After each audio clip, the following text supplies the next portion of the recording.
Subscribe மற்றும் bell ஐக்கானை press பண்ணிங்க அப்படின்னா எங்கள் வீடியோஸோட நோட்டிஃபிகேஷன் உடனுக்குடனே கிடைக்கும்.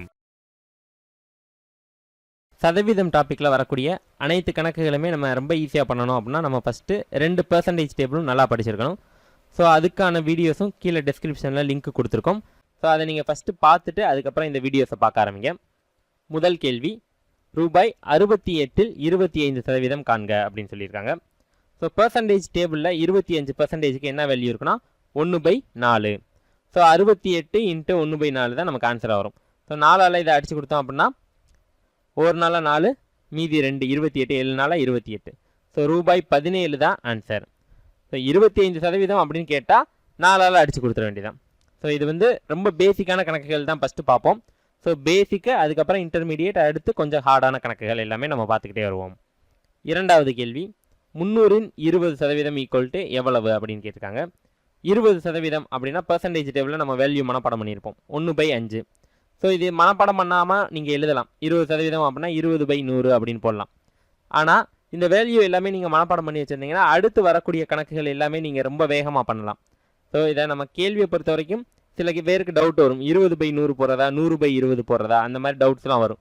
ஸோ அது எதுவுமே நமக்கு குழப்பமே இல்லாமல் இதில் பண்ணிடலாம். ஸோ 20% அப்படின்னா 5ஆல் அடித்து கொடுக்கணும். ஸோ 5ஆல் அடித்து கொடுத்தோம்னா 6 × 30. ஸோ 60 தான் ஆன்சர். ஸோ 6 × 30 ஒரு 0 சேர்த்துக்கிறோம் 60. ஸோ 300ல் 20% எவ்வளோனா 60. இதை வேறு மாதிரியும் பார்க்கலாம். எந்த ஒரு நம்பருக்குமே இப்போ 300 அப்படின்னு எடுத்துக்கிட்டோம்னா இதில் 10%னா ஒரு ஸ்தானம் தள்ளி புள்ளி வைக்கணும். ஒரு ஸ்தானம் தள்ளி புள்ளி வச்சோம்னா 30. அப்போ 10% எவ்வளவு 30. ஸோ 20%னா 2ஆல் பெருக்கிற வேண்டியதான். 2ஆல் பெருக்கணும்னா எவ்வளோ ஆயிரும் 60. ஸோ இந்த மாதிரியும் பண்ணலாம். அல்லது நம்ம இந்த டேபிளில் படிச்சிருக்க வேல்யூ வச்சும் நம்ம யூஸ் பண்ணலாம். ரெகுலர் மெத்தடில் எப்படி இருக்கும் அப்படின்னா 300 × 20% அப்படின்னா 20/100. ஸோ 2 சைபருக்கு 2 சைபர் கேன்சல் ஆயிரும். 3 × 20 60. ஸோ இதில் பார்க்கல இந்த மெத்தடே ஈஸியாக இருக்கிற மாதிரி தான் தெரியும். ஆனால் அடுத்தடுத்த கணக்குகள், பெரிய கணக்குகள் போகையில் இந்த மெத்தடு ரொம்ப ஈஸியாக இருக்கும். ஸோ அதனால் சின்ன கணக்குகளுக்கு நீங்கள் செஞ்சு பார்த்துக்கிட்டிங்கன்னா தான் பெரிய கணக்குகளுக்கு யூஸ்ஃபுல்லாக இருக்கும். அடுத்த கேள்வி, ஒரு எண்ணில் 16/2/3% ஆனது 60 எண்ணில் அந்த எண் யாது அப்படின்னு கேட்குறாங்க. ஸோ 16/2/3 அப்படின்னா நமக்கு என்ன வேல்யூ வரும்னா 6, அதாவது 1/6ன்னு வந்திருக்கும். ஸோ எப்பயுமே இந்த வேல்யூலாம் எப்படி வரும் அப்படின்னா 16/2/3 அப்படின்னா நம்ம டேபிளில் எப்படி எழுதியிருப்போம்னா 16.66. ஸோ 2/3னாலே 0.66 அப்படின்றத ஞாபகம் வச்சுக்கோங்க. இதுக்கு வந்து 1/6ன்னு இருக்கும். ஸோ இதை 100ஆக மாற்றினா 6ஆல் பெருக்கணும். ஸோ 60 × 6 360. ஸோ ஆன்சர் என்னதுன்னா 360. சில கேள்வி 60ல் 16/2/3% எவ்வளவுன்னு கேட்டாங்கன்னா 1/6ஆல் அடித்து கொடுக்கணும். 16/2/3% 60 அப்படின்னு கொடுத்துட்டு அந்த எண் என்ன அப்படின்னு கேட்டாங்கன்னா 6ஆல் பெருக்கணும். ஸோ இதை வந்து நம்ம கரெக்டாக ஞாபகம் வச்சுருக்கணும். 60ல் 16/2/3% கேட்டால் 6ஆல் வகுக்கணும். 16/2/3% ஒரு நம்பர்னு கொடுத்துட்டு அந்த எண் என்னன்னு கேட்டால் 6ஆல் பெருக்கணும். ஸோ 6ஆல் பெருக்கணும்னா 360. அடுத்த கேள்வி, 250 கிலோவின் எத்தனை சதவீதம் 50 கிலோன்னு கேட்டிருக்காங்க. ஸோ 50ஓட எதை பெருக்குனா 250 ஆகுதுன்னு பார்க்கணும். 50ஓட 5 பெருக்கணும்னா 250 ஆகுது. ஸோ 1/5க்கு நம்ம டேபிளில் என்ன வேல்யூ இருக்குது 20%. ஸோ 250 கிலோவின் எத்தனை சதவீதம் 50 கிலோன்னு கேட்டால் 20% தான் 50 கிலோ. அடுத்த கேள்வி, 5% ஆஃப் 50% ஆஃப் 500 இதோட மதிப்பு என்ன அப்படின்னு கேட்டிருக்காங்க. ஸோ எப்பயுமே இந்த மாதிரி கணக்கு லாஸ்ட் ஸ்டெப்லேருந்து பண்ணணும். இப்போ 50% ஆஃப் 500, 50% அப்படின்னா டேபிளில் என்ன வேல்யூ இருக்குன்னா 1/2. ஸோ 500ல் பாதி 2ஆல் அடித்து கொடுத்தோம்னா எவ்வளோ கிடைக்கும் 250. ஸோ 250. அடுத்து என்ன கேட்டிருக்காங்கன்னா 5% ஆஃப், இப்போ 250 தான் இங்கே வேல்யூ இருக்கும். So 5% of 250. ஸோ 5% அப்படின்னு வந்துருச்சுனாலே 1/20. ஏன்னா 5ஓட எதை பெருக்குனா 100 வரும், 20 பெருக்குனா 100 வரும். ஸோ இதை வந்து எதால் அடித்து கொடுக்கணும் அப்படின்னா அடுத்து 20ஆல் அடித்து கொடுக்கணும். ஸோ 20ஆல் அடித்து கொடுத்தோம்னா ஒரு சைபருக்கு ஒரு சைபர் கேன்சல் ஆயிடுச்சு. 2ஐயும் 25ஐயும் அடித்து கொடுத்தோம்னா 12.5. ஸோ அந்த மதிப்பு என்னது அப்படின்னா 12.5. 5% ஆஃப் 50% ஆஃப் 500ன்னு கேட்டிருந்தாங்க. ஃபஸ்ட்டு லாஸ்ட் ஸ்டெப் பண்ணால் 50% ஆஃப் 500 எவ்வளோனா 250. அடுத்து 5% ஆஃப் 250. 5% அப்படின்னா 5ஓட எதை பெருக்குனா 100 வரும், 20 பெருக்குனா 100 வரும். ஸோ 20ஆல் அடித்து கொடுத்துருங்க. அடித்து கொடுத்தா 12.5. அடுத்த கேள்வி, ரூட் ஆஃப் 625 ப்ளஸ் எந்த நம்பரை கூட்டணும்னா 100இன் 40% கிடைக்கும்னு சொல்லியிருக்காங்க. ஸோ 100ஓட 40%னா அந்த நம்பர் என்னது தான் 40 தான். 100ஓட 40% 40 தான். 100ல் 40%. 625க்கு ரூட் எடுத்தோம்னா 25 25 625 ப்ளஸ் இதை எக்ஸ்னு வச்சுக்கோங்க. ஸோ 40 25 அங்கிட்டு போச்சுன்னா என்ன ஆகும்? -25. 40ல் 25 போச்சுன்னா 15. ஸோ எக்ஸோட மதிப்பு என்னது? 15. ஸோ இது எல்லாமே ரொம்ப பேசிக்கான கணக்குகள் தான். அடுத்த கேள்வி, 6 ரூபாய் 25 பைசாவில் 25 பைசா எத்தனை சதவீதம் என காண்க. நம்ம ஏற்கனவே இதே மாதிரி ஒரு கேள்வி பார்த்துருந்தோம். 250 கிலோவில் 50 கிலோ எத்தனை சதவீதம் அப்படின்னு கேட்டிருந்தாங்க. 50ஓட எதை பெருக்குனா 250 வரும் அப்படின்றத பார்த்தோம். இப்போ தான் பார்த்தோம். ஸோ அதே மாதிரி பாருங்கள், 6 ரூபாய் 25 பைசா. ஸோ இது எல்லாத்தையுமே ஒரே யூனிட்டாக மாற்றுங்க. இங்கே 25 பைசா இருக்குது, அப்போ இது எல்லாத்தையும் பைசாவாக மாற்றுங்க. 1 ரூபாய்க்கு 100 பைசா, அப்போ 6 ரூபாய்க்கு 600 பைசா. இது ஒரு 25 பைசா, அப்போ இது எவ்வளவு பைசா? 625 பைசாவில் 25 பைசா எவ்வளவு சதவீதம்? அங்கே என்ன பண்ணோம்? 50ஓட எதை பெருக்குனா 250 வருதுன்னு பார்த்தோம். அதே மாதிரி இப்போ 25ஓட எதை பெருக்குனா 625 வரும். 25 பெருக்குனா 625 வரும். ஸோ நமக்கு வந்து என்ன கேட்டிருக்காங்க? 25 பைசா எத்தனை சதவீதம் அப்படின்னு கேட்டிருக்காங்க. ஸோ 25 பெருக்குனா தான் வருது. ஸோ அதில் வந்து நம்ம எதை பெருக்கணும் அப்படின்னா 50ஓட 5 பெருக்குனா 250 வந்துச்சு. ஸோ 5 அப்படின்றது எவ்வளவு பர்சன்டேஜ் அப்படின்றத நம்ம சொன்னோம். இப்போ 25ஓட எதை பெருக்குனா 100 வரும் அப்படின்னு பாருங்கள். 25ஓட 4 பெருக்கணும்னா 100 வரும். ஸோ அப்போ 4% தான் ஆன்சர். ஸோ ஆன்சர் வந்து என்னதுன்னா 4%. ஸோ இந்த கணக்கையும் அந்த கணக்கையும் நீங்கள் கம்பேர் பண்ணி படிச்சிங்க அப்படின்னா ரொம்ப யூஸ்ஃபுல்லாக இருக்கும். ஸோ சிம்பிள் தான். 6 ரூபாய் 25 பைசாவை 625 பைசான்னு எடுத்துக்கோங்க. 25 பைசா 25ஓட எதை பெருக்கணும்னா 625 வரும்னு பார்க்கணும். 25 பெருக்கணும்னா 625 வரும். அடுத்து இந்த 25ஓட எதை பெருக்கினா 100 வருமோ அதான் ஆன்சர். 25ஓட 4 பெருக்கணும்னா 100 வரும். ஸோ 4% தான் ஆன்சர்.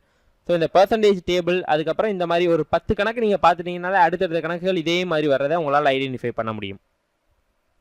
அடுத்த கேள்வி, 600ஐ விட 16 2/3% குறைவான எண்ணை காண்க அப்படின்னு சொல்லியிருக்காங்க. 16 2/3னா நமக்கு தெரியும் 1/6. ஸோ இந்த 600 எதால் அடித்து கொடுக்கணும் அப்படின்னா 6ஆல் அடித்து கொடுக்கணும். 6ஆல் அடித்து கொடுத்தோம்னா 100. ஸோ 100 வந்து 600ல் கழிச்சிருங்க. 600ல் 100 கழிச்சிட்டோம்னா 500. ஸோ அந்த எண் என்னது அப்படின்னா 500. 600 விட 16 2/3% குறைவான எண். 16 2/3னா 100ன்னு கண்டுபிடிச்சிட்டோம். ஏன்னா 16 2/3னா 16.66. டேபிளில் எதுக்கு 16.66 வரும்னா 1/6. ஸோ 1/6ஆல் அடித்து கொடுத்தோம், 100 வந்துச்சு. அந்த 100 என்ன பண்ணிடணும்? கழிச்சிடணும். குறைவான எண்ணு கேட்டுக்காசி கழிச்சிடும். 500 தான் ஆன்சர். அடுத்த கேள்வி, 2/3/4 என்பது சதவீதத்தில் எவ்வளவு அப்படின்னு கேட்டிருக்காங்க. எப்பயுமே நம்பரில் 1 அப்படின்னு எடுத்துக்கிட்டிங்கன்னா அதுதான் என்னதுன்னா 100%. நமக்கு இங்கே என்ன இருக்குது? 2. அப்போ 2னா எவ்வளோ பர்சன்டேஜ்? 200%. 3னா 300%, 4னா 400%, அப்படியே போய்கிட்டே இருக்கும். அப்போ 2க்கு 200%. 3/4 3/4னா என்னது? 0.75. 0.75னா 75%. So into 100. ஒரு நம்பர் கொடுக்குறாங்க அப்படின்னா நம்பர் இன்ட்டு 100 போட்டோம்னா அது பர்சன்டேஜாக மாறிடும். 0.75 × 100 வந்து எவ்வளவு? 75%. ஸோ 2 × 100 200, 1 × 100 100. ஸோ அந்த மாதிரி தான் இருக்கும். அப்போ 2.75 அதை பார்த்தோம்னா இன்ட்டு 100 போடுறோம். போட்டோம்னா எவ்வளவு? 275%. ஸோ ஆன்சர் வந்து 275%. 10ல் 1 19% தசம எண்ணில் எழுதுக அப்படின்னு சொல்லியிருக்காங்க. பெர்சன்டேஜ் கொடுத்து தசம எண்ணாக மாற்ற சொன்னாங்கன்னா 100ஆல் வகுக்கணும். ஏன்னா தசம எண் அல்லது ஒரு எண் கொடுத்து சதவீதமாக மாற்றினா 100ஆல் பெருக்கணும். ஒரு சதவீதம் கொடுத்து தசம எண்ணாக மாற்ற சொன்னால் 100ஆல் வகுக்கணும். ஸோ 19/100. 2 ஸ்தானம் தள்ளி புள்ளி வச்சோம்னா 0.19. தசம எண்ணில் எழுதணும் அப்படின்னா 0.19. ஸோ நம்ம டேபிளில் இருக்கிறது எல்லாமே பெர்சன்டேஜில் தான் இருக்கும். ஸோ 1/2 அப்படின்னு எடுத்துக்கிட்டீங்க அப்படின்னா 50%ன்னு வந்திருக்கும். ஸோ இதை தசமத்தில் சொல்லணும்னா 0.5. ஸோ அதில் இருக்க எல்லா வேல்யூவும் பர்சன்டேஜில் இருக்கும். நம்ம தசமமாக மாற்றோம்னா பர்சன்டேஜில் இருக்க எல்லா வேல்யூவும் 100ஆல் வகுத்தோம்னா தசம எண் கிடச்சிரும். 10ல் 2 0.29% தசம எண்ணில் எழுதுக அப்படின்னு சொல்லியிருக்காங்க. தசமத்தில் எழுதுனாலே என்ன சொன்னோம்? 100ஆல் வகுக்கணும். அப்போ 0.29/100. ஸோ 2 ஸ்தானம் தள்ளி புள்ளி வச்சோம் அப்படின்னா 0.0029. ஸோ ஆன்சர் என்னதுன்னா 0.0029. ஆப்ஷன் இ தான் ஆன்சர். ஸோ இந்த மாதிரி கேள்விகள் கேட்டாங்கன்னா சில பேர் குழப்பத்தில் என்ன பண்ணிடுவாங்கன்னா 100ஆல் பெருக்கி 29ன்னு ஆன்சர் போடலாம். ஸோ அந்த மாதிரி எதுவும் பண்ணிடக்கூடாது. ஸோ தசம என்ன கேட்டா அப்படின்னா என்ன பண்ணிடணும்? 100ஆல் வகுத்து ஆன்சர் சொல்லிடணும். 11 ஒரு நபரின் மாத வருமானம் ரூபாய் 8000. அவரது வருமானம் 25% அதிகரிக்கப்பட்டால் அவருடைய புதிய மாத வருமானம் எவ்வளவுன்னு கேட்டிருக்காங்க. ஸோ 8000 ரூபா ஒருத்தரோட சம்பளம் இருக்குது, எப்பயுமே இந்த மாதிரி தான் எழுதணும். 25% என்ன பண்ணுது, அதிகரிக்குது. ஸோ மேலே எப்பயுமே பெர்சன்டேஜில் வர்றது, கீழே மதிப்பில் வர்றது எழுதுவோம். 25% அப்படின்னு சொல்லியிருக்காங்க. 25%னா டேபிளில் 1/4. ஸோ 1/4 இதை அடித்து கொடுத்தோம்னா 2×8 2000 தான். இதில் 25% என்ன பண்ணுதுன்னு சொல்லியிருக்காங்க, அதிகரிக்குது. அதிகரிக்குதுன்னா என்ன பண்ணணும், ஆட் பண்ணணும். 8000தோட 2000 ஆட் பண்ணோம்னா எவ்வளவு, 10000. ஸோ அவரோட புதிய மாத வருமானம் எவ்வளவு அப்படின்னா 10000. ஸோ இந்த மாதிரி கேள்வி கேட்டாங்கன்னா ஃபஸ்ட்டு கொடுத்துருக்கதை எழுதுங்க. அவரது மாத வருமானம் 8000, எவ்வளவு அதிகரிக்குது, 25%. அப்போ மேலே வந்து 25% அதிகரிக்குதுன்னா இந்த மாதிரி சிம்பிள் போட்டுக்கிறோம். டேபிளில் 25%னா 1/4. ஸோ 1/4 இதை அடித்து கொடுத்து இங்கே எழுதிடும் 2000. அதிகரிக்குது அப்படின்னு சொன்னவாசி இதை ஆட் பண்ணுறோம். 8000ஐயும் 2000ஐயும் ஆட் பண்ணோம்னா 10000. ஸோ ஆன்சர் என்னது அப்படின்னா 10000. ஸோ இந்த இதை நம்ம கேள்வியை பார்க்காம இதை வச்சே சொல்லலாம். 8000 ரூபா சம்பளம் வாங்குறாரு, 25% அதிகரிக்குது. அதில் வேல்யூ பார்த்தோம்னா 2000 அதிகரிக்கும். ஸோ 8000தோட 2000 கூட்டினோம்னா 10000 அவரோட புதிய மாத வருமானம். ஸோ இனி வரக்கூடிய கணக்குகள் எல்லாமே இந்த மெத்தடில் தான் பண்ணுவோம். ஸோ இதை வந்து நீங்கள் நல்லா ஞாபகம் வச்சுக்கோங்க. 12. ஒரு தொலைக்காட்சி பெட்டியின் விலை ரூபாய் 25,000 எனில் 20% விலை குறைப்புக்கு பின் தொலைக்காட்சி பெட்டியின் விலை என்ன அப்படின்னு கேட்டிருக்காங்க. ஸோ எவ்வளவு இருக்குது அப்படின்னா 25,000 இருக்குது. எவ்வளோ குறைக்க போகிறாங்க அப்படின்னா 20% குறைக்க போகிறாங்க. அப்போ சிம்பிள் கீழே போட்டுருங்க, டவுன் ஆரோ. ஸோ 20% குறைக்குது. 20%னாலே 1/5. 5ஆல் அடித்து கொடுத்தோம்னா இது எவ்வளவு, 5×5 25, 5000. 5000 என்ன பண்ணும், குறையுதுன்னு சொன்னால் கழிக்கணும். ஸோ 25,000ல் 5000 போச்சுன்னா எவ்வளவு, 20,000. ஸோ விலை குறைப்புக்கு பின் தொலைக்காட்சி பெட்டியின் விலை எவ்வளவுன்னு பார்த்தோம்னா 20,000 ரூபாய். ஸோ இந்த மாதிரி தான் பண்ணுவோம், ரொம்ப ஈஸியாக தான் இருக்கும். 25,000 20% குறையுதுன்னு சொன்னாங்க. 20%னா டேபிளில் 1/5ன்னு இருக்கும். ஸோ 1/5ஆல் அடித்து கொடுத்தோம்னா 5000 கிடைக்குது. குறையுதுன்னு சொன்னவாசி கழிக்கணும். 25,000ல் 5000 கழிச்சோம்னா 20,000. 13. ரமேஷின் வருமானம் சுரேஷின் வருமானத்தை விட 100% அதிகம் எனில் சுரேஷின் வருமானம் ரமேஷின் வருமானத்தை விட எவ்வளவு சதவீதம் குறைவு அப்படின்னு கேட்டிருக்காங்க. ஸோ இது வந்து பர்சன்டேஜ் டேபிள் 2. அதில் வந்து ஒரு சதவீதம் அதிகரிச்சிச்சுன்னா எவ்வளவு சதவீதம் குறையணும் அப்படின்னு படிச்சிருப்போம். So percentage increase percentage degrees டேபிளில் நீங்கள் பார்த்துருப்பீங்க. 100% அதிகரித்தால் எவ்வளவு குறைச்சா போதும், 50% குறைச்சால் போதும். ஸோ எவ்வளவு சதவீதம் குறைவு அப்படின்னு கேட்டால் நம்ம அப்படியே ஆன்சர் போட்ட வேண்டியதான், 50%. ஸோ இதில் ஒரு 15 வேல்யூ கிட்டே இருக்கும். ஸோ அதை நீங்கள் அப்படியே மனப்பாடம் பண்ணி என்ன பண்ணிட வேண்டியதான், எழுதிட வேண்டியதான். ஸோ இந்த மாதிரி கேள்விகள் கேட்டால் நம்ம எதுவுமே செய்ய தேவையில்லை, அப்படியே பார்த்து ஆன்சர் சொல்ல வேண்டியதான். 100% இன்க்ரீஸ் ஆச்சுன்னா 50% டிக்ரீஸ் ஆகும். 50% இன்க்ரீஸ் ஆச்சுன்னா எவ்வளோ சதவீதம், 33.33% டிக்ரீஸ் ஆகும். ஸோ இந்த மாதிரி வேல்யூ எல்லாமே அதில் நம்ம வந்து ப்ரீ டிஃபைன்டாக கண்டுபிடிச்சி வச்சுருப்போம். அதை நீங்கள் மனப்பாடம் பண்ணி வச்சுட்டு அப்படியே பார்த்து எழுதிட வேண்டியதான். 14.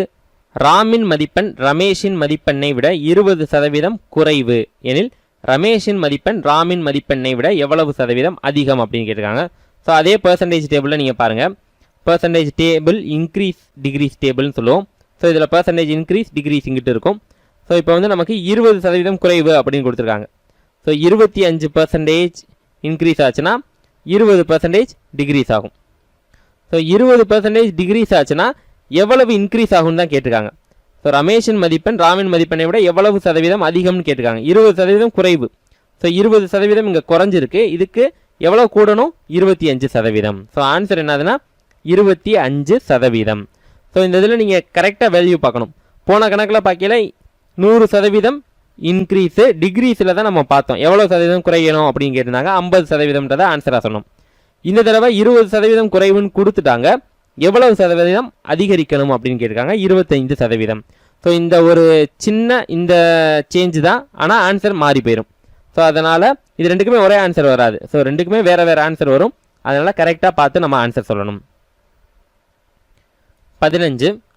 ஒரு டிவியின் விலை முதலில் 20% அதிகரிக்கப்பட்டு பின்பு மீண்டும் 25% குறைக்கப்பட்டால் விற்பனை விலையின் சதவீத மாற்றம் என்ன அப்படின்னு கேட்டிருக்காங்க. ஸோ இந்த கேள்வியை ரெண்டு விதமாக பண்ணலாம். எப்பயுமே அந்த வேல்யூ வந்து 100ன்னு எடுத்துக்கிடுவோம். ஃபஸ்ட்டு 20% அதிகரிக்குது, 20% அதிகரிச்சிச்சு அப்படின்னா ப்ளஸ் 20 எவ்வளோ ஆயிரும், 120 ஆயிடுச்சு. மறுபடியும் இதிலிருந்து 25% குறைக்க போகிறோம். 25னா 1/4, 4 அடிச்சு கொடுத்தோம்னா 3×12. ஸோ 30 என்ன பண்ணணும், கழிக்கணும். கழிச்சோம்னா எவ்வளோ ஆயிடுச்சு, 90. ஸோ 100ன்னு இருந்தது எவ்வளோ ஆயிடுச்சு, 90. எவ்வளோ குறைஞ்சிருக்கு, வேல்யூவில் 10 குறைஞ்சிருக்கு. 100ல் 10ன்றது எவ்வளோ பர்சன்டேஜ்? 10% டிக்ரீஸ் ஆகிருக்கு. ஸோ 10% குறைவு தான் என்னதுன்னா ஆன்சர். ஸோ இதை இந்த மாதிரி நம்ம ரெகுலராக நம்ம எப்பயும் போல் பண்ணுற மாதிரி பண்ணி சொல்லலாம். இல்லை அப்படின்னா இதுக்கு தனியாக ஒரு ஃபார்முலா இருக்குது. x + y + xy/100. So அதிகரிக்குதுன்னா plus போட்டுக்கோங்க, குறையுதுன்னா மைனஸ் போட்டுக்கணும். ஸோ இந்த ஒரு ஃபார்முலா தான் இது நம்ம கூட்டு வட்டியில் எஃபெக்டிவ் பர்சன்டேஜ் கண்டுபிடிக்கிறதுக்கு ரொம்ப யூஸ்ஃபுல்லாக இருக்கும். ஸோ இது வந்து கொஞ்சம் யூஸ்ஃபுல்லான ஃபார்முலா. இதை நீங்கள் ஞாபகம் வச்சுக்கோங்க. x + y + xy/100. ஸோ 20% அதிகரிக்குது, அப்போ ப்ளஸ். 25% குறையுது, அப்போ மைனஸ். இங்கே வந்து ப்ளஸ் இன்ட்டு மைனஸ் என்னவாயிரும்? மைனஸ் ஆயிரும். 20 × 25/100. ஸோ இதை அடித்து கொடுத்தோம் அப்படின்னா 4 25 100, 5 20. -25 -5 கூட்டினோம்னா -30. 20 -30 கழிச்சோம்னா எவ்வளவு? -10. மைனஸ்ன்றது எதை இண்டிகேட் பண்ணுவோம்னா குறைவு. ஸோ 10% குறைவு. ஸோ ஆன்சர் 10% குறைவு. ஸோ இந்த மெத்தடில் பண்ணிங்கனாலும் வரும், இந்த மெத்தடில் பண்ணாலும் வரும். ஸோ உங்களுக்கு எது ஈஸியாக இருக்கோ அதை வச்சு சொல்லிக்கலாம். இதை நீங்கள் மைண்ட்லேயே பண்ணலாம். ஸோ 20% அதிகரிக்கப்படுது, அப்போ 100 120 ஆயிடுச்சு. அடுத்து வந்து ஒரு 25% குறைக்கணும் அப்படின்னு சொன்னால் 120ல் 25%னா 30.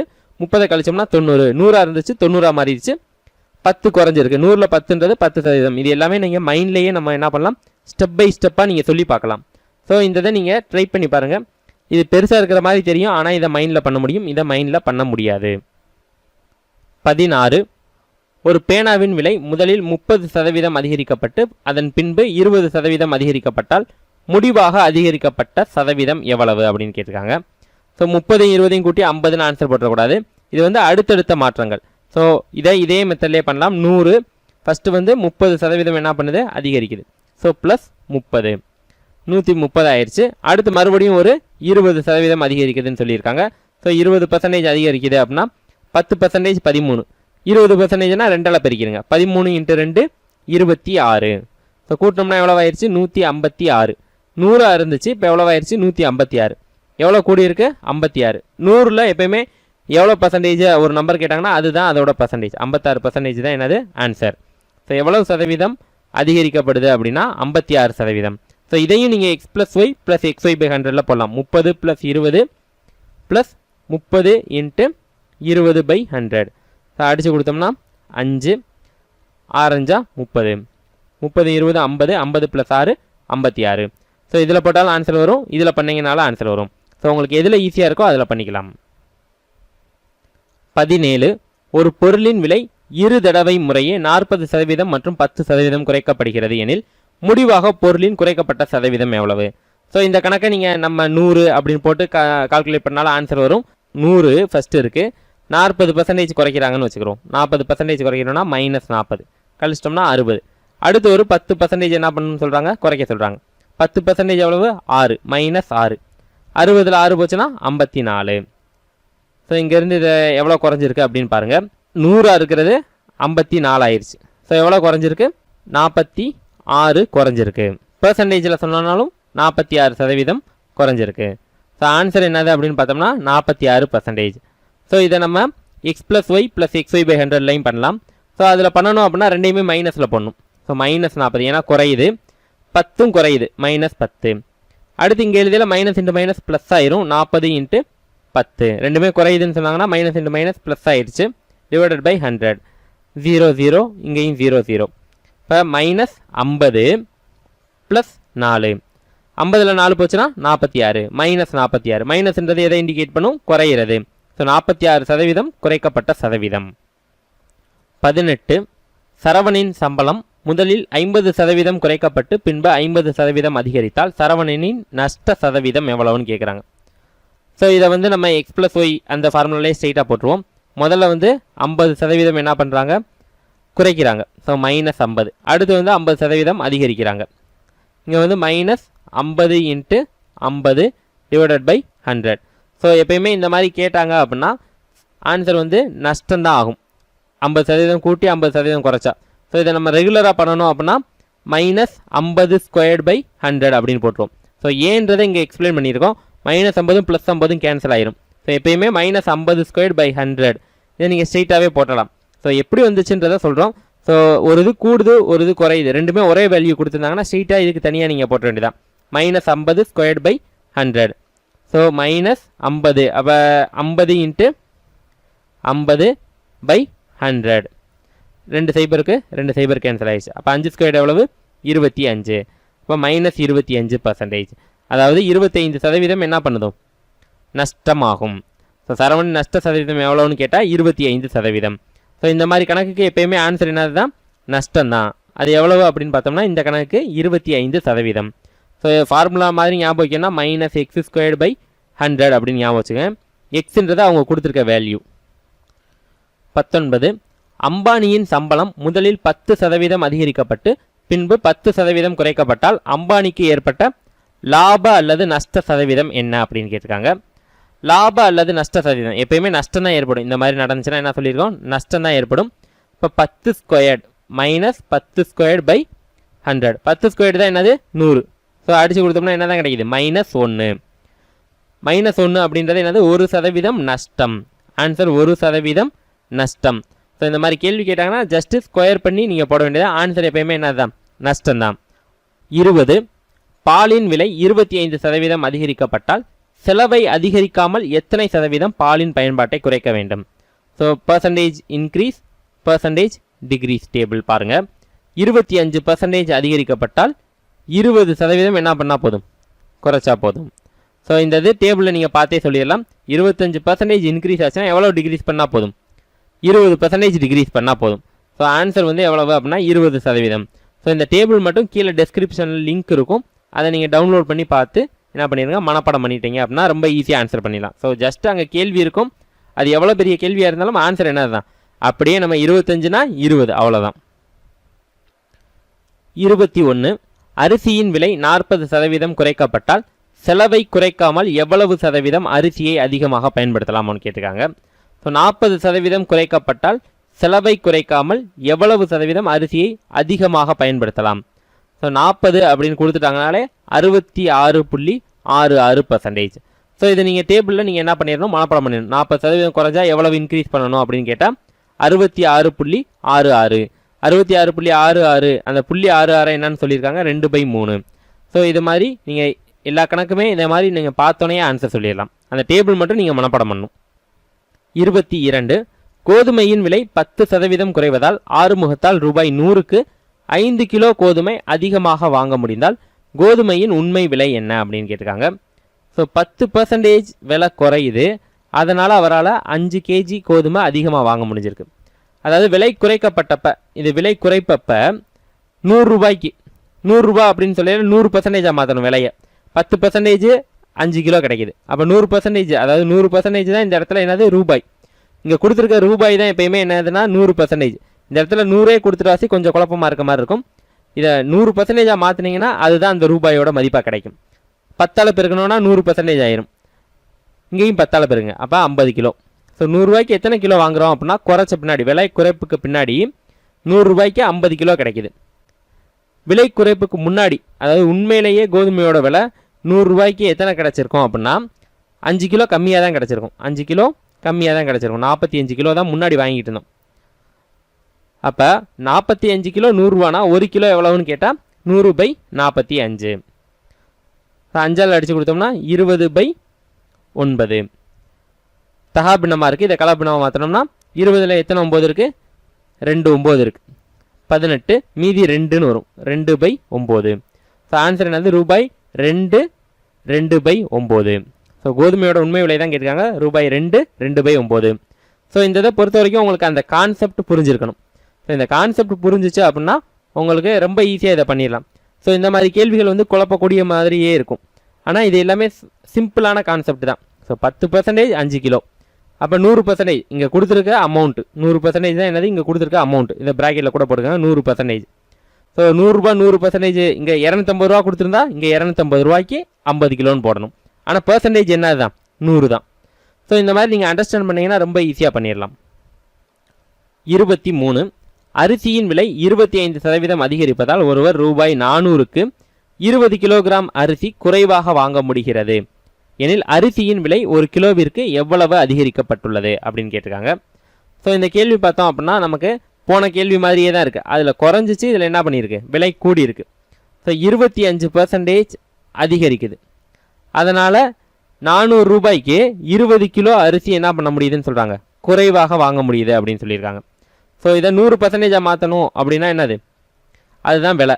100% தான் விலைன்னு சொன்னால் இந்த இடத்துல என்ன இருக்குது, 400 ரூபா. 400 ரூபாய்க்கு இதை 4ஆல் பெருக்கியிருக்கோம், இதையும் 4ஆல் பெருக்கணும், அப்போ 80 கிலோ கிடைக்கும். ஸோ 400 ரூபாய்க்கு 80 கிலோ எப்போ அப்படின்னா விலை கூடின பின்னாடி, இது விலை அதிகரிப்புக்கு பின்னாடி நமக்கு கிடைக்குது. எனில் அரிசியின் விலை 1 கிலோவிற்கு எவ்வளவு அதிகரிக்கப்பட்டுள்ளது அப்படின்னு கேட்டிருக்காங்க. ஸோ இதுக்கு முன்னாடி நம்ம எவ்வளோக்கு வாங்கியிருப்போம் அப்படின்றத பார்க்கணும்ல. இதே 400 ரூபாய்க்கு முன்னாடி 20 கிலோ என்ன பண்ணியிருப்போம், கூட வாங்கியிருப்போம். ஸோ முதல்ல 400 ரூபாய்க்கு 100 கிலோ வாங்கியிருப்போம், இப்போ தான் எவ்வளோ வாங்குகிறோம், 80 கிலோ. ஏன்னா விலை வந்து 25% கூடிருச்சு. அதனால் ஸோ நமக்கு என்ன கேள்வி கேட்டிருக்காங்கன்னா 1 கிலோவிற்கு எவ்வளவு அதிகரிக்கப்பட்டுள்ளதுன்னு கேட்டிருக்காங்க. ஸோ இதில் 1 கிலோ எவ்வளவு, 400 ரூபாய்க்கு 80 கிலோ கொடுக்குறாங்க. ஸோ 400 டிவைடட் பை 80, ஒரு சைபருக்கு ஒரு சைபர் கேன்சல் ஆயிடுச்சு. 8 40, 5 ரூபா. இது விலை அதிகரிப்புக்கு பின்னாடி 5 ரூபா என்னது விலை அதிகரிப்புக்கு பின்னாடி விற்கிறாங்க. 1 கிலோ அரிசி 5 ரூபா. இதில் பார்த்தோம் அப்படின்னா 1 கிலோ எவ்வளோ தான் விற்கிது, 4 ரூபா தான் விற்கிது. 1 கேஜி எவ்வளோ தான், 4 ரூபா. ஸோ 4 ரூபா விற்றது இப்போ எவ்வளோ ஆயிடுச்சு, 5 ரூபா ஆயிடுச்சு. அப்போ எவ்வளோ கூடியிருக்கு, 1 ரூபா கூடியிருக்கு. ஸோ 1 ரூபாய் 1 கிலோவிற்கு எவ்வளோ அதிகரிக்கப்பட்டுள்ளதுன்னா 1 ரூபாய் அதிகரிக்கப்பட்டிருக்கு. ஸோ இந்த கேள்வி நீங்கள் அண்டர்ஸ்டாண்ட் பண்ணிங்கன்னா ரொம்ப ஈஸியாக இருக்கும். 25% 20 கிலோ. ஸோ நான் என்ன சொன்னேன், 100%ஆக மாற்றணும். போன கணக்கில் 100, இங்கேயும் விலையும் 100 வந்துச்சு, ஆனால் இங்கே 400ன்னு கொடுத்துருக்காங்க. ஸோ ஈஸியாக அண்டர்ஸ்டாண்ட் பண்ணிக்கலாம். 25ஓட 4 பெருக்குன்னா 100 ஆகும். அப்போ 20ஓட 4 பெருக்குங்க. அப்போ 400 ரூபாய்க்கு 80 கிலோ. அப்போ 1 கிலோ எவ்வளவு, 400 பை 80 அடித்து கொடுத்தோம்னா 5 ரூபா. இது விலை அதிகரிப்புக்கு பின்னாடி. இதே 400 ரூபாய்க்கு முதல்ல 20 கிலோ கூட வாங்கணும். இப்போ 80 கிலோ வாங்குறோம்னா முன்னாடி எவ்வளோ வாங்கியிருப்போம், 100 கிலோ வாங்கியிருப்போம். ஸோ 400 ரூபாய்க்கு 100 கிலோ வாங்கியிருந்தோம். அப்போ 1 கிலோ எவ்வளவு, 4 ரூபா. ஸோ 4 ரூபா இருந்தது 5 ரூபா ஆயிடுச்சு. அப்போ விலை எவ்வளோ கூடி இருக்குன்னு கேட்குறாங்க, 1 ரூபாய்.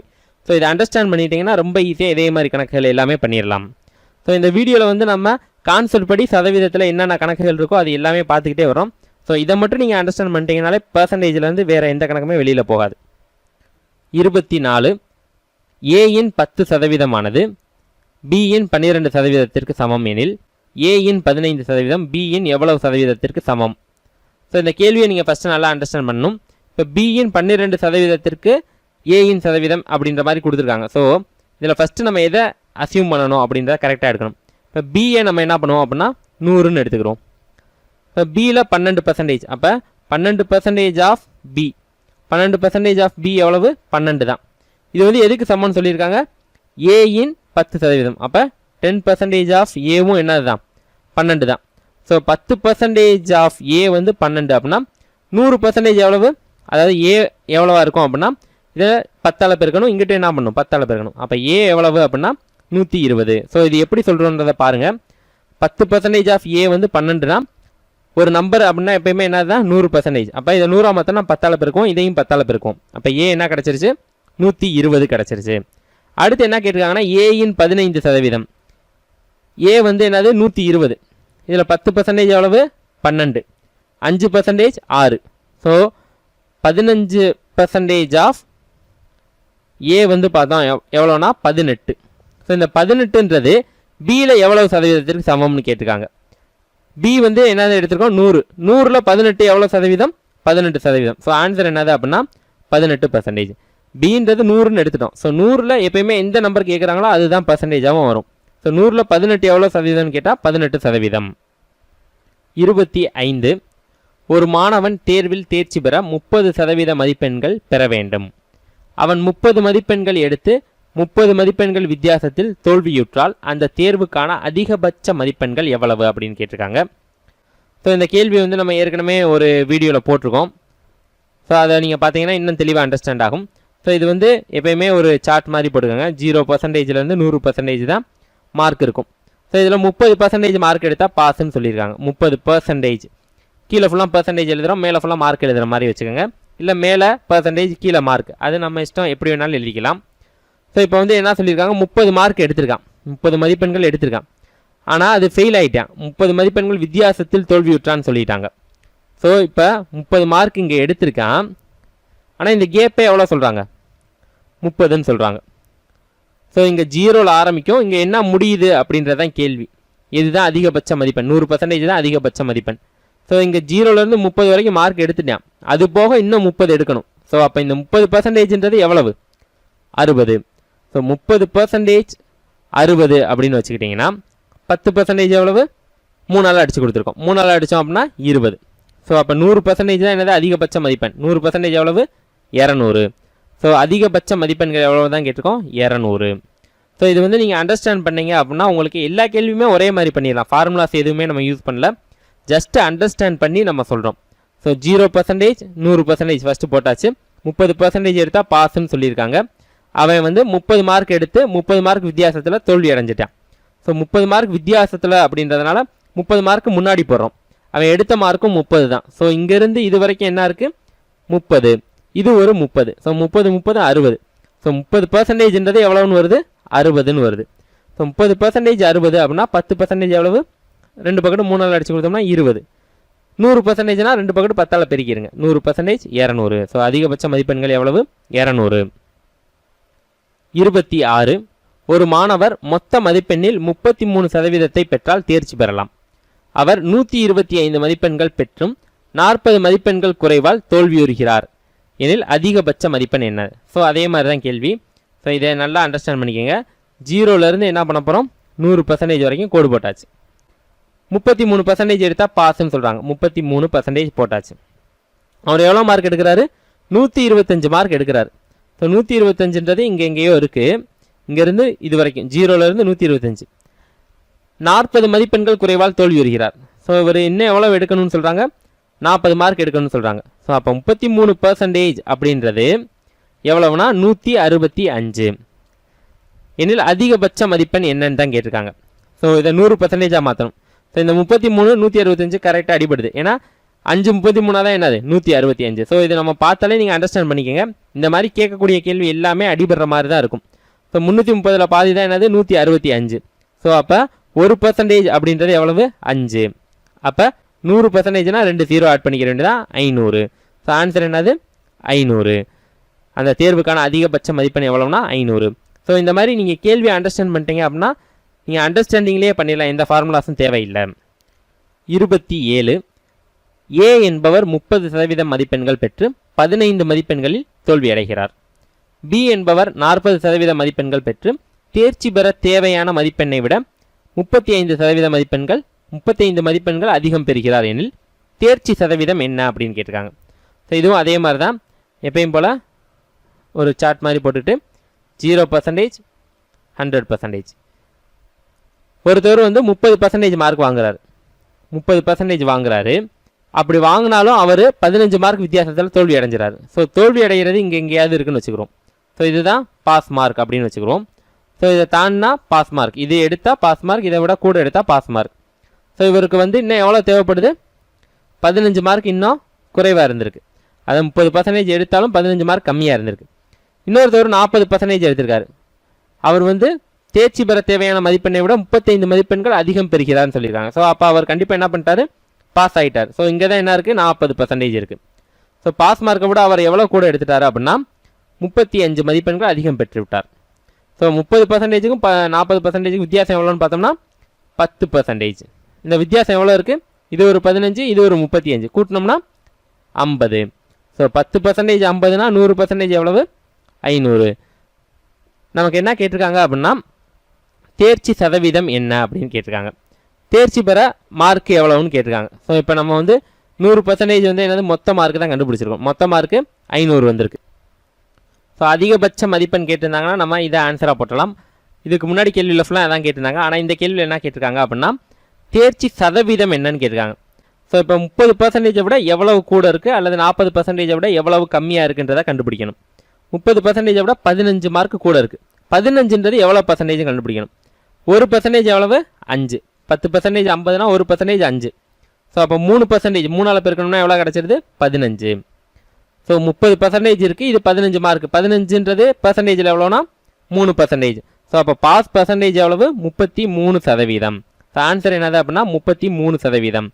ஸோ எப்படி சொல்கிறோன்றதை அண்டர்ஸ்டாண்ட் பண்ணுங்கள். 30% ஏற்கனவே இருக்குது, இதை விட 15 மார்க் கூடணும்னு சொல்லியிருக்கோம் பாஸ் ஆகிறதுக்கு. ஸோ 15 மார்க்குன்றது எவ்வளோ பர்சன்டேஜ்னு கண்டுபிடிக்கணும். நம்ம என்ன கண்டுபிடிச்சிருந்தோம் அப்படின்னா 10% 50ன்றதை கண்டுபிடிச்சோம். ஸோ அதிகபட்ச மதிப்பெண் கேட்டால் 2 பக்கெட்டும் 10ஆல் பெருக்கி 500ன்னு சொல்லிடலாம். நமக்கு அது கேட்கல. என்ன கேட்டிருக்காங்க அப்படின்னா தேர்ச்சி சதவீதம் என்ன அப்படின்னு கேட்டிருக்காங்க. அப்போ 10% நமக்கு இன்னும் 15 வேணும். ஸோ 1% 5ன்னு வருது. அப்போ 3% 15. ஸோ 30 + 3 33% தான் என்னது தேர்ச்சி சதவீதம். 28 ஒரு மாணவன் 25% மதிப்பெண்கள் பெற்று 60 மதிப்பெண்கள் வித்தியாசத்தில் ஒரு தேர்வில் தோல்வி அடைகிறான். மற்றொரு மாணவன் 50% மதிப்பெண்கள் பெற்று தேர்ச்சி மதிப்பெண்ணை விட 40 மதிப்பெண்கள் அதிகம் பெற்று தேர்ச்சி அடைகிறான் எனில் அத்தேர்வின் அதிகபட்ச மதிப்பெண்கள் எவ்வளவு அப்படின்னு கேட்டிருக்காங்க. ஸோ அதே மாதிரி நம்ம டேபிளே யூஸ் பண்ணலாம். ஸோ ஒரு தடவை வந்து 25% எடுத்திருக்கான். 25% மார்க் எடுத்திருக்கான். 25% எடுத்தாலும் 60 மார்க் வித்தியாசத்தில் தோல்வி அடைஞ்சிருக்கான். ஸோ பாஸ் மார்க் இங்கே இருக்குன்னு வச்சுக்கிடுவோம். எவ்வளோ மார்க் வேணும் அப்படின்னு கேட்டோம்னா 60 மார்க் இன்னும் வேணும். இது வந்து 100%ன்னு வச்சுக்கிடுவோம். இது 0 மார்க்கு. இது அதிகபட்ச மதிப்பெண். மற்றொரு மாணவன் 50% மதிப்பெண் வாங்கியிருக்கான். ஸோ இன்னொருத்தவன் எவ்வளோ வாங்கியிருக்கான்னா 50% வாங்கிட்டான். அவன் வந்து பாஸ் பண்ணிட்டான்னு சொல்லிட்டாங்க. தேர்ச்சி மதிப்பெண்ணை விட 40 மதிப்பெண்கள் அதிகம் பெறுகிறான். ஸோ 40 மார்க்கு கூட வாங்கிட்டான். அத்தேர்வின் அதிகபட்ச மதிப்பெண் தான் கேட்டிருக்காங்க. ஸோ 25க்கும் 50க்கு வித்தியாசம் எவ்வளவு? 25%. ஸோ 25% தான் 60 + 40 100. ஸோ அதிகபட்ச மதிப்பெண் எப்பயுமே என்னது 100%. அப்போ 100% மாற்றினா 4ஆல் பெருக்கணும். 4ஆல் பெருக்கணும்னா 400. ஸோ தேர்விற்கான அதிகபட்ச மதிப்பெண் எவ்வளவு? 400. ஸோ இந்த மாதிரி கேள்வி ஏற்கனவே பார்த்துருக்கோம். ஸோ இது எல்லாமே ஜஸ்ட் நம்ம என்ன பண்ண போகிறோம், இந்த மாதிரி ரெப்ரசன்ட் பண்ணையில் நீங்கள் கரெக்டாக பண்ணிட்டீங்க அப்படின்னா நம்ம ஈஸியாக பண்ணிடலாம். 29 ஒரு தேர்வில் தேர்வெழுதியவர்களில் 20% பேர் தமிழ் பாடத்திலும் 15% பேர் ஆங்கில பாடத்திலும் 5% பேர் 2 பாடங்களிலும் தோல்வி அடைந்திருந்தால் 2 பாடங்களிலும் தேர்ச்சி பெற்றவர்களின் சதவீதம் என்ன அப்படின்னு கேட்டிருக்காங்க. ஸோ இதை வெண்படம் மூலமாக பண்ணோம் அப்படின்னா ரொம்ப ஈஸியாக இருக்கும். ஸோ வெண்படம் மாதிரி நீங்கள் போட்டுக்கோங்க. ஸோ ஒரு இது வந்து தமிழ், ஒரு இது வந்து ஆங்கிலம், அந்த மாதிரி போட்டுக்கிறோம். ஸோ ஃபஸ்ட்டு வந்து 2 பாடத்துலையும் தோல்வி அடைஞ்சவங்க 5%. ஸோ இது மொத்தம் 100% தேர்ச்சி அடைஞ்சவங்க எல்லாரும், தேர்ச்சி அடையாதவங்க எல்லாருமே சேர்த்து 100%ன்னு இருக்கும். ஸோ 5% 2 பாடத்துலையுமே ஃபெயில் ஆகியிருக்காங்க. ஒரு இது வந்து தமிழ், ஒரு இது வந்து ஆங்கிலம்னு சொல்லியிருக்காங்க. ஸோ தமிழில் எவ்வளோ பேர் அப்படின்னா 20% பேர். ஸோ ஏற்கனவே இங்கே 5 இருக்குது. இந்த தமிழ் ரவுண்டுக்குள்ளே என்ன இருக்குது? 5 இருக்குது. ஸோ அந்த 5 கழிச்சிடலாம். 20ல் 5 போச்சுன்னா 15%. அடுத்து இங்கிலீஷில் பார்த்தோம்னா 15% சொல்லியிருக்காங்க. ஏற்கனவே இங்கிலீஷ் ரவுண்டுக்குள்ளே என்ன இருக்குது? 5 இருக்குது. ஸோ நமக்கு மொத்தமே 15 தான் வரணும். 15ல் 5 போச்சுன்னா 10%. ஸோ ரெண்டுலேயும் தேர்ச்சி பெற்றவர்களின் சதவீதம் கேட்டிருக்காங்க. ஸோ இதுக்குள்ளே கட்டத்துக்குள்ளே இருக்க எல்லாத்தையும் கூட்டினா என்ன வரணும்? 100 வரணும். ஸோ இப்போ நமக்கு எவ்வளோ வருது? 15, 20, 30. 30ஓட எதை கூட்டினா 100 வரும்? 70%. ஸோ தேர்ச்சி பெற்றவர்களின் சதவீதம் எவ்வளவு அப்படின்னு கேட்டால் 70%. ஸோ இந்த கணக்கை வந்து நீங்கள் இந்த வெண்படத்தில் பண்ணோம் அப்படின்னா தான் நமக்கு ரொம்ப ஈஸியாக இருக்கும். ஸோ இது வந்து இதில் பண்ணையில் நமக்கு என்ன இருக்கும் அப்படின்னா ஒரு ஐடியா கிடைக்கும், கரெக்டாக பண்ணுறோமா அப்படின்ற ஒரு ஐடியா கிடைக்கும். ஸோ ஈஸியாக தான் இருக்கும். ஸோ இதை வந்து வெண்படம் மூலமாகவே சால்வ் பண்ணுங்கள். 30 ஒரு தேர்வில் 25% மாணவர்கள் கணிதத்திலும் 20% மாணவர்கள் அறிவியலிலும் 5% மாணவர்கள் 2 பாடங்களிலும் தோல்வி அடைந்திருந்தால் 2 பாடங்களிலும் தேர்ச்சி அடைந்தவர்களின் சதவீதம். ஸோ போன கணக்கு மாதிரியே தான், அதே மாதிரியே பண்ணுவோம். ஸோ ஒரு கட்டம், அந்த கட்டத்தோட மதிப்பு அப்படின்னு பார்த்தோம்னா 100%. அதுக்குள்ளே 2 பாடம், கணக்கு, அறிவியல். ஸோ கணக்குக்கு ஒரு ரவுண்டு, அறிவியலுக்கு ஒரு ரவுண்டு. ஸோ மேக்ஸு, சயின்ஸு 2 பாடத்துலையும் தோல்வி அடைஞ்சிருக்கவங்க எத்தனை பேர்னு பார்த்தோம்னா 5%. ஸோ 5% நடுவில் போட்டுக்கோங்க. கணக்கில் வந்து 25%. கணக்கு ரவுண்டுக்குள்ளே ஏற்கனவே 5 இருக்குது. 25ல் 5 போச்சுன்னா 20%.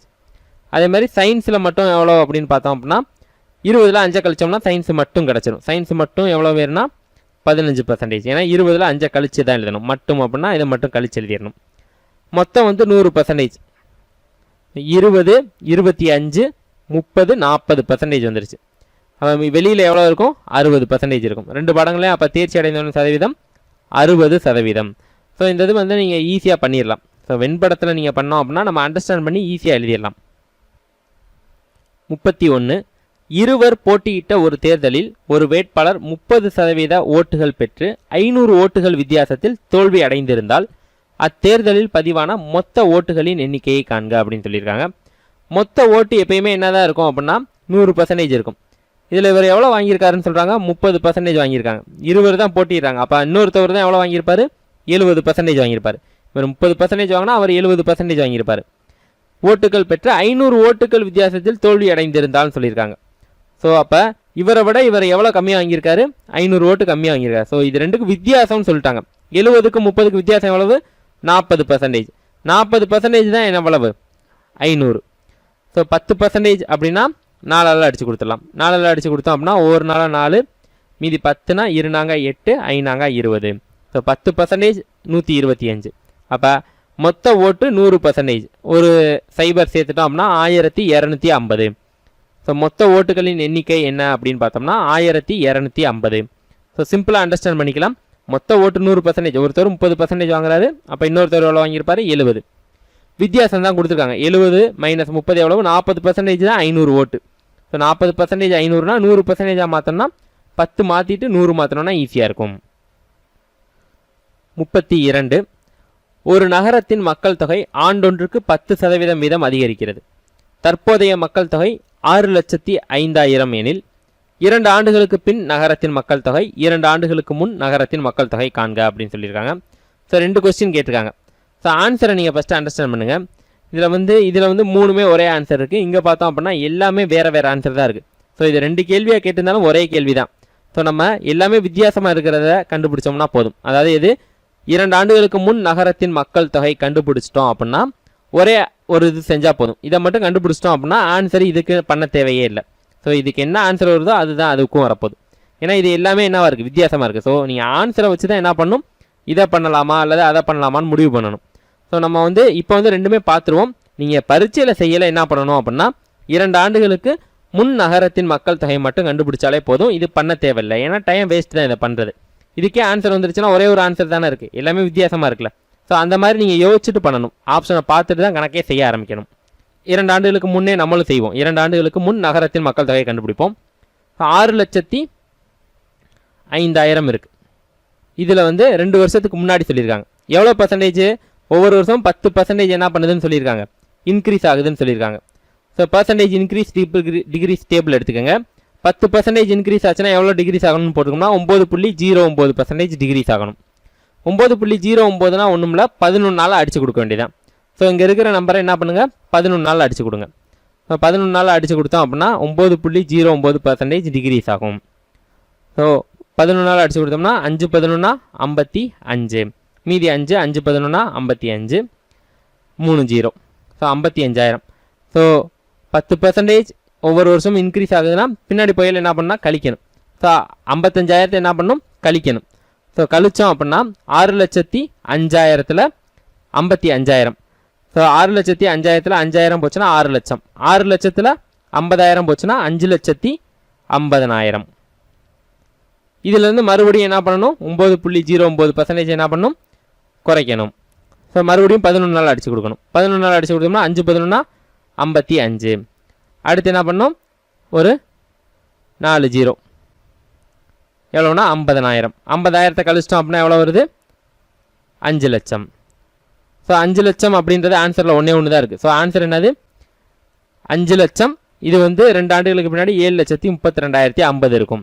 ஸோ இது நம்ம என்ன பண்ண தேவையில்ல, நம்ம செஞ்சு பார்த்துக்குறோம். ஆனால் இந்த கேள்வியை பொறுத்த வரைக்கும் என்ன பண்ண தேவையில்லை, செய்ய தேவையில்லை. 2 ஆண்டுகளுக்கு பின் நகரத்தின் மக்கள் தொகை கண்டுபிடிப்போம். 6,05,000 இருக்குது. எவ்வளோ கூட்டணும், 10% கூட்டணும். 10%னா ஒரு ஸ்தானம் தள்ளி புள்ளி வைப்போம். ஸோ 60,500ன்னு வருது. ஸோ 60,500 கூட்டணும். ஸோ 60,500 கூட்டணும் அப்படின்னா நமக்கு வந்து ஏற்கனவே 6,05,000 இருக்குது. ஸோ 6,65,000 நமக்கு வந்து 60,500ன்னு இருக்குது. ஸோ 6,65,500ன்னு வந்திருக்கும். இதோட இன்னும் ஒரு 10% என்ன பண்ணணும், கூட்டணும். ஸோ 10% எவ்வளவு, 66,550. ஸோ இதையும் அதோட கூட்டிடணும். ஸோ 6,65,500ஓட 66,550 கூட்ட போகிறோம். ஸோ 50 5 5 10 மிச்சம் 1, 6 6 12க்கு 2 மிச்சம் 1, 13 மிச்சம் 1, 7,32,050. ஸோ ஆன்சர் என்னது அப்படின்னா 7,32,050. ஸோ இந்த கேள்விக்கு ஆன்சர் நம்ம ஏற்கனவே சொல்லிட்டோம், இந்த இதுதான் ஆன்சர் அப்படின்னு சொல்லிட்டு. ஸோ நீங்கள் ஏதாவது ஒன்று பண்ணால் போதும். ஸோ இல்லை அப்படின்னா இதை வந்து நம்ம x + y + xy/100 அந்த ஃபார்முலாவையும் யூஸ் பண்ணலாம். ஸோ அந்த ஃபார்முலா யூஸ் பண்ணோம் அப்படின்னா எப்படி வரும் அப்படின்றதையும் பார்த்துருவோம். 10% 10% 2 வருஷத்தில் என்னவாகும் அப்படின்னா 21% ஆயிரும். x+y + xy/100 ஃபார்முலாவில் போட்டிங்க அப்படின்னா 21% கிடைக்கும். ஸோ 6,50,000 21% கண்டுபிடிச்சா போதும். 10% எவ்வளவு அப்படின்னு பார்த்தோம்னா 60,500. 20% எவ்வளவு அப்படின்னு பார்த்தோம்னா 2ஆல் பெருக்கிட வேண்டியதான். 6 12. இதை 5 பெருக்கணும் அப்படின்னா 5 10ன்னு வரும். ஸோ 5 10. இங்கே ஒரு 2 0. 1,21,000 வந்துருச்சு. இன்னும் ஒரு 1% இதோட கூட்டணும். 1% எவ்வளவு? 10% இதுனா 1% எவ்வளவு? 6,050. ஸோ கூட்டிடுங்க. 1,27,050. ஸோ 1,27,050 எதோட கூட்டிட வேண்டியதான்? இந்த 6,05,000 கூட்டிட வேண்டியதான். கூட்டினோம் அப்படின்னா நமக்கு எவ்வளோ வருது? 50 7 5 12 3 7,32,050. ஸோ இதுதான் இங்கே ஆன்சரில் இருக்குது. ஸோ எல்லாமே வேறு வேறு இருக்குது. அப்போ 7,32,050 தான் என்ன வரும்? ஆன்சராக வரும். ஸோ இதுதான் ஆன்சர் அப்படின்றத சொல்லிடலாம். 33. ஒரு நகரின் மக்கள் தொகை 3,52,800. மக்கள் தொகை ஆண்டொன்றுக்கு 5% வீதம் அதிகரிக்கிறது எனில் 2 ஆண்டுகளுக்கு முன் மக்கள் தொகை என்ன, 2 ஆண்டுகளுக்கு பின் மக்கள் தொகை என்னன்னு கேட்டிருக்காங்க. ஸோ இதில் ஆன்சர் எல்லாமே பார்த்தோம் அப்படின்னா ஒரு சில ஆன்சர் 2 தடவையே வந்திருக்கு. ஸோ அதனால் என்ன பண்ணால் 2 தடவை நம்ம கண்டுபிடிக்கிற மாதிரி இருக்கும். அல்லது லக்கு இருந்துச்சு அப்படின்னா ஒரே ஒரு ஆன்சர் இருக்கிறதே ஆன்சராக வந்துடும். ஸோ இப்போ 2 ஆண்டுகளுக்கு முன் மக்கள் தொகை என்ன, பின் மக்கள் தொகை என்னன்னு கேட்டிருக்காங்க. ஸோ பின் மக்கள் தொகை என்னது அப்படின்றத ஃபஸ்ட்டு கண்டுபிடிப்போம். So x+y + xy/100. ஸோ 5 + 5 + 25/100 வரும். கூட்டினோம்னா எவ்வளோ வருது? 10.25%. ஸோ இதில் 10.25 கண்டுபிடிக்கணும். 10% வந்து எவ்வளவு அப்படின்னு பார்த்தோம்னா இதில் ஒரு 0 தள்ளி புள்ளி வச்சிட வேண்டியதான். 3,52,800ன்னு இருக்குன்னா இது 35,280 தான் 10%. இதில் 0.25%. இதில் 3,52,800ல் 0.25. 25%னா 4ஆல் அடிப்போம். 2.5%னா 40ஆல் அடித்து கொடுக்கணும். 0.25%னா 400ஆல் அடித்து கொடுக்கணும். ஸோ 00 00 கேன்சல் ஆயிடுச்சு. 4ஆல் அடித்து கொடுத்தோம் அப்படின்னா எண்ணாங்க 32 மீதி 3 எண்ணாங்க 32 இருநாங்க 8. ஸோ என்ன வருதுன்னா 882 வருது. ஸோ 0.25%ன்றது எவ்வளவு? 882. ஸோ 882 கூட்டினோம் அப்படின்னா 2 8 8 16 8 3 11க்கு 1 மிச்சம் 1 36,162. ஸோ இதோட எவ்வளோ கூட்டணும்? 36,162 கூட்டணும். இதோட 3,52,800ஓட 36,162 கூட்டணும். 2 6 9 8 5 3 8 3. இப்போ 3,88,962. ஸோ சிலையும் இருக்குது, டிலையும் அதே ஆன்சர் தான் இருக்குது. 3,88,962 தான் இருக்குது. ஸோ அடுத்து நம்ம என்ன பண்ணி ஆகணும்? இதில் எது வரும் அப்படின்றத கண்டுபிடிக்கணும். இப்போ வந்து சி அல்லது டி தான் ஆன்சர் அப்படின்றத கண்டுபிடிச்சிட்டோம். ஸோ இப்போ சியா டியா அப்படின்றத கண்டுபிடிக்கணும். ஸோ ஃபஸ்ட்டு சி எடுத்துக்கிறோம். 3,20,000. இதிலிருந்து ஒரு 10.25% கூட்டணும். கூட்டினா என்ன கிடைக்கணும்? 3,52,800 வரணும். அது வந்துருச்சுன்னா இதுதான் ஆன்சர். ஸோ 3,20,000 இதில் 10% எவ்வளவு? 32,000. ஸோ 32,000 கூட்டினோம்னா எவ்வளோ வந்துருச்சு? 3,52,000 வந்துருச்சு. 0.25%. 0.25 அப்படின்னா இதை எதால் அடித்து கொடுப்போம்? 3,20,000 டிவைடட் பை 400ஆல் அடித்து கொடுப்போம். 00 கேன்சல் ஆயிடுச்சு. எண்ணாங்க 32,800 வந்துருச்சு. ஸோ இது 10% வந்து எவ்வளோ வந்துச்சு அப்படின்னா 32,000 வந்துச்சு. 0.25% வந்து ஒரு 800. ஸோ கூட்டினோம்னா நமக்கு எவ்வளோ வந்துருச்சுன்னா 32,800. ஸோ 32,800 இதோட கூட்டினோம்னா நமக்கு எவ்வளோ கிடச்சிடும்? 3,20,000ஓட கூட்டினோம் அப்படின்னா 3,52,800. ஸோ இதுதான் அங்கே இருக்குது. ஸோ அப்போ ஆன்சர் என்னது? சி தான் ஆன்சர். ஸோ நம்ம ஃபஸ்ட்டு சி அல்லது டின்னு கண்டுபிடிச்சோம். அதுக்கப்புறம் சியா டியா அப்படின்றத ஆப்ஷன் வச்சே போயிடலாம். ஸோ எப்பயுமே இந்த மாதிரி நம்ம பண்ணோம் அப்படின்னா நமக்கு ரொம்ப ஈஸியாக பண்ணிடலாம். ஸோ சதவீதத்தை பொறுத்த வரைக்கும் நம்ம இப்போ பார்த்துருக்க கணக்குகள் எல்லாம் நீங்கள் பார்த்தாலே போதும். சதவீதம் டாப்பிக்கில் எல்லா கணக்குகளுமே நம்ம கான்செப்ட் படி வரக்கூடிய கணக்குகள் எல்லாமே பார்த்துருக்கோம்.